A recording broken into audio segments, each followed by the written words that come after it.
아침을 바르는 김비두입니다. 이게 오랜만에 이렇게 앉아가지고 여러분에게 얘기를 하는 것 같은데요. 영상을 올리기까지 시간이 좀 걸렸는 이유는요, 다름이 아니라 약간 슬럼프를 겪고 있었어요. 이 슬럼프는 아마 저만 겪는 게 아니라 지금 영상을 보고 계신 많은 분들이 같이 겪고 있는 슬럼프라고 생각이 돼요. 가장 큰 이유가 아마 밖을 마음대로 돌아다니지 못하는 것 때문이지 않은가 싶어요. 지금 코로나 사태로 인해서 지금 많은 분들이 집 안에서만 뭔가를 할 수 있고 최대한 밖을 나가는 것을 자제를 하고 있잖아요. 그래서 저와 같이 비슷하게 이제 의욕을 많이 잃고 영상에 대한 열정이 좀 많이 식었는 분들을 위해서 이번에 최근에 올렸는 등대 영상 속에서 어떠한 기법을 사용을 해가지고 최대한의 저조도를 끌어냈는지, 그리고 몇 가지 이제 특별한 방법들을 사용을 해가지고 별을 조금 더 극대화적으로 여러분에게 보여드릴 수 있게끔 제가 이번에 편집을 좀 했거든요. 그래서 그러한 여러 가지 꿀팁들을 오늘은 여러분에게 드릴까 합니다. 그래서 이번 영상을요, 선물처럼 이렇게 딱 받으셔가지고 여러분의 것으로 딱 흡수를 한 다음에 여러분들 또한 저처럼 좀 사람이 없는 밤 시간에 잠깐 나가가지고 영상을 찍어 보신 다음에 저와 같이 이렇게 편집을 해보시면서 다시 의욕을 되찾는 그런 계기를 만들어 보고 싶었어요. 말이 잘 안 나오네요. 오랜만에 찍어서 그런지. 아무튼 자, 이제 서론이 좀 길었죠. 바로 꿀팁으로 들어가도록 하겠습니다.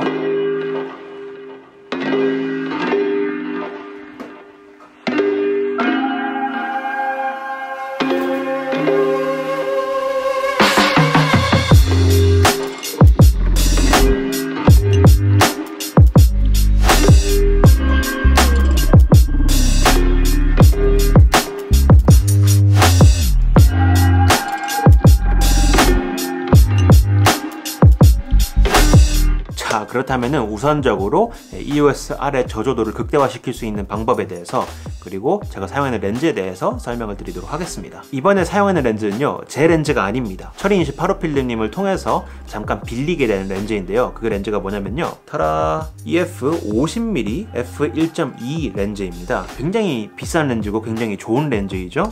이 렌즈를 이용하는 이유는요, 뻔하겠지만 바로 조리기 때문입니다. 무조건 1.2의 비싼 렌즈를 사용하실 필요가 없어요. 만약 사용하고 싶으시다면 굳이 구매를 안 하셔도 싸게 대여를 할 수 있는 그런 업체들이 굉장히 많죠. 그런 데서 렌즈를 빌려가지고 사용하셔도 되고, 아니면 수중에 있는 가장 조리개가 밝은 렌즈, 최소 f1.8 정도는 되는 그런 렌즈를 사용을 해서 촬영을 해보시는 걸 권장을 드리겠습니다. 왜냐하면 밤에는 최대한 있는 빛 없는 빛 다 끌어모아가지고 촬영을 해야 되거든요. 그렇기 때문에 조리개 값이 최소한 f1.8, f1.2면 가장 좋고, 그보다 더 낮으면 뭐 0.98 그 정도 되면은 자, 레게노의 FTG를 거두실 수 있으실 거예요. 자, 그렇다면 렌즈 얘기는 이제 끝났으니까 그 다음으로 세팅에 대해서 말씀을 드려야겠죠. 제가 사용하는 세팅은요, 4K로 촬영을 했습니다. 여태까지 제 채널을 보신 분들은 제가 4K를 잘 안 사용하시는 것을 아실 거예요. 그런데 저조도 상황에서는 최대한 화질을 좋게 해서 촬영하시는 것을 추천을 드려요. 왜냐하면은 노이즈가 생기더라도 최대한 그 입자를 작게 해가지고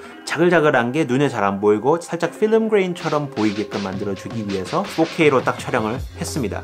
그 다음 세팅은 뭐냐면은 바로 로그로 촬영을 했어요. 이제 밤에는 로그로 촬영하지 않는 것이 더 좋다라고 하시는 분들도 계시는데, 제가 밤중에 이제 EOS-R 가지고 이제 각종 촬영 테스트를 해본 결과 EOS-R 같은 경우는 C로그로 촬영을 하는 것이 오히려 노이즈가 더 안 보이는 결과를 보여주었습니다. 그래가지고 C로그를 이용해서 촬영을 했고요. 그뿐만 아니라 24프레임으로 촬영을 진행을 했습니다. 당연히 프레임 수는 더 낮으면 낮을수록 더 빛을 많이 받아들이게 되겠죠. 절대 슬로우 모션으로 찍을 생각하지 마시고 무조건 24프레임으로 촬영하시기 바라고, 이거는 좀 독특한 부분인데, 셔터 스피드 같은 경우는 보통 프레임 수 곱하기 2를 해가지고 48, 50 정도로 맞춰서 촬영을 진행을 하는데, 이번 같은 경우는 저는 25로 두고 촬영을 했습니다. 왜냐하면은 방금 말씀드린 것처럼 있는 빛 없는 빛 다 끌어모으기 위해서는 셔터 스피드를 더 낮춰야만 했어요. 1초에 24장의 사진을 찍기 때문에 그 24장 이하로만 셔터 스피드를 떨어뜨리지 않는다면은 이제 영상이 진행되는데 전혀 문제가 없이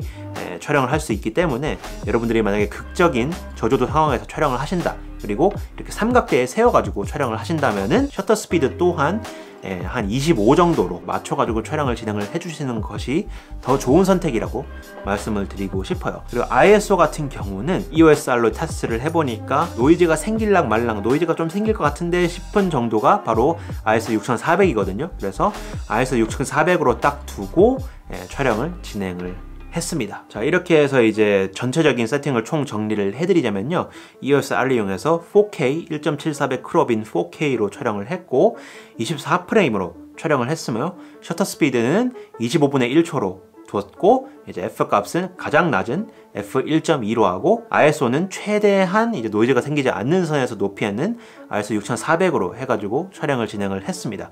그래서 이렇게 딱 푸티지가 나오게 된 거예요. 자, 이제 촬영 세팅에 대해서 말씀을 드렸으니까 이제는 좀 포스트로 넘어가가지고 팝컷을 이용해서 노이즈를 제거하는 방법을 말씀을 드리도록 하겠습니다. 자, 가장 먼저 해야 되는 것은 푸티지를 가지고 와야겠죠. 푸티지를 가지고 오신 다음에 자, 이제 확인을 해보시면은 아직 그레이딩이 안 돼 있어요. 그래서 기초적인 그레이딩을 먼저 해주시기 바래요. 그레이딩에 대한 정보가 궁금하시다면 여기 우측 상단에 올라가셔서 확인을 해보시면은 다들 이제 그레이딩을 어떻게 하는지 기초적으로는 배우실 수 있을 거예요. 그레이딩이 완성된 이후에 이제 확대를 해서 확인을 해보시면요, 그레인이 굉장히 많이 보여요. 아무래도 EOS R이 저조도에서 그렇게 좋은 카메라가 아니다 보니까 어쩔 수 없이 이렇게 노이즈가 보일 수밖에 없는데요, 이 노이즈를 없애주도록 하겠습니다. 자, 파이널 컷의 이펙트 탭에 들어가셔가지고 노이즈 리덕션을 검색을 해주세요. 그 다음에 그걸 끌고 올라오신 다음에 위에 칸에 어마운트라는 탭이 있을 거거든요. 보시면은 미디엄이라고 돼 있을 거예요. 그것을 하이로 딱 바꿔주시면은 아까보다 훨씬 더 노이즈가 억제된 것을 확인하실 수 있을 거예요. 제가 지금 말씀드리는 것이 완벽한 정석은 절대 아닙니다. 이 점은 꼭 유의해 주시기 바라고요. 촬영 환경에 따라서 굉장히 세팅이 많이 바뀌어요. 그렇기 때문에 지금 제가 방금 소개드렸는 세팅 같은 경우는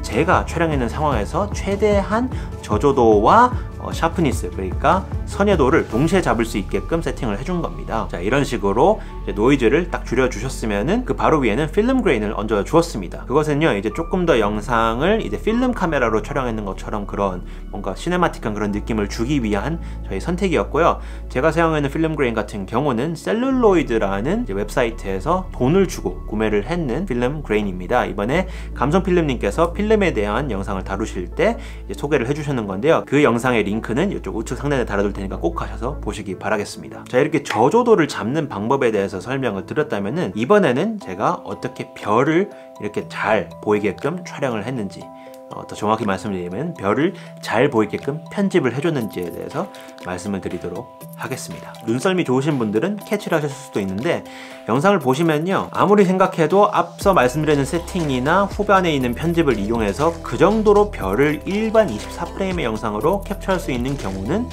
없죠. 솔직히 말해서 저조도에 그렇게 강한 소니조차도 이거는 불가능할 거예요.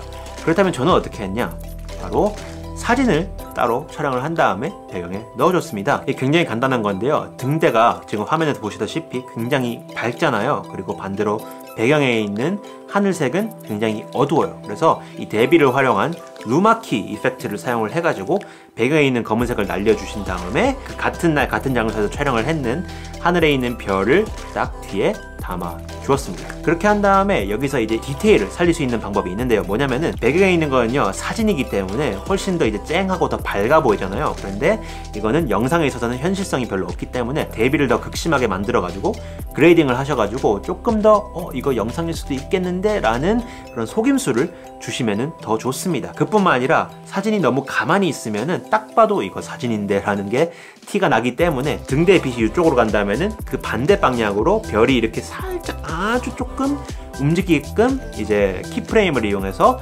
만져주십니다. 그 작은 화면, 보통 핸드폰으로 딱 보시면요 반짝반짝거리면서 빛나는 것처럼 만들어 주실 수가 있어요. 이제 필름 그레인을 위에 얹어줬기 때문에 그 필름 그레인으로 인해 가지고 별이 뭔가 살짝 조금씩 어두워졌다 밝아졌다 하면서 빛나는 것처럼 이거 진짜 영상인가? 라는 이제 이펙트를 주실 수가 있습니다. 이런 식으로 짜잘짜잘한 디테일을 잡아주신다면은 그냥 대충 봐서는 이거 진짜 찍었나 보다, 와 대박, 이러고 넘어갈 수 있게끔 할 수가 있다는 것이죠. 여러분들도 사진을 배경에 넣으면 너무 어색하니까 하기 싫다 라는 생각을 가지지 마시고 이렇게 적당한 환경에서 딱 촬영을 잘 해주시고 이제 편집 또한 디테일을 좀 잡아 주신다면 얼마든지 대중을 속일 수 있다는 점을 말씀을 드리면서 이번 꿀팁을 마무리를 짓고 이제 약간의 동기부여 쪽으로 넘어가 보도록 하겠습니다. 뭐 동기부여라고 해봤자 거창할 건 없고요. 그냥 간단하게 말씀을 드리자면은 한밤중에는 사람이 없고 보건 안전상으로 크게 막 이제 문제될 것이 없으니까 그때는 밖에 나가서 이제 촬영을 여러분들도 한두 시간이라도 한번 해보시면 어떨까 싶어요. 이번에 제가 드렸는 꿀팁을 이용을 해가지고 여러분이 가지고 계신 가장 밝은 렌즈와 카메라 한 대, 그리고 삼각대를 딱 가지고 나가서 여러분 주변에 있는 이제 저조도 상황에서 촬영할 수 있는 뭔가 시네마틱한 화면들을 캡처를 해서 집에 와서 편집을 한번 해보시는 것을 추천을 드리고 싶어요. 혹시 별 사진을 이제 건질 수가 없었다라고 하신다면요, 제가 이번에 촬영했는 별 사진 몇 개를 구글 드라이브를 이용을 해가지고 공유를 해드릴 테니까 밑에 가서 다운을 받으시고 이제 이런 식으로 제가 이번에 등대를 촬영한 것처럼 좀 대비가 확실하게 딱딱 있는 그런 화면을 촬영을 하신 다음에 영상으로 한번 남겨보시는 것이 어떨까, 이렇게 조심스럽게 제안을 드려보겠습니다. 다들 많이 힘들고 영상을 향한 열정도 많이 식고 있는 상황에서 여러분에게 제가 뭐를 더 알려드리고 뭐를 더 이제 해드릴 수 있을까를 생각을 하다가 이런 아이디어를 고안해낸 것이니까 여러분들도 꼭 이번 영상을 보신 다음에 얻는 꿀팁을 이용을 하셔가지고 멋진 영상 한번 만들어 보시면 좋을 것 같아요. 킴비디오 이제 비롤 챌린지가 굉장히 잘 마무리가 되었는데 다음 주에는 또 다른 챌린지로 여러분에게 찾아뵐까 해요. 그래가지고 그 챌린지는 다음 주에 공개를 하도록 하고 여러분들 다 같이 이 어려운 시기 잘 이겨낸 다음에 더욱더 함께 발전할 수 있으면 좋을 것 같아요. 그렇다면 저는 다음 주에 새로운 영상으로 찾아뵙도록 하겠습니다. 모두들 다 건강 조심하시고 다들 화이팅 해가지고 영상에 대한 열정을 잃지 않으시면 좋겠습니다. 그렇다면 저는 다음 주에 뵙도록 할게요. 굿바이. 기다려요.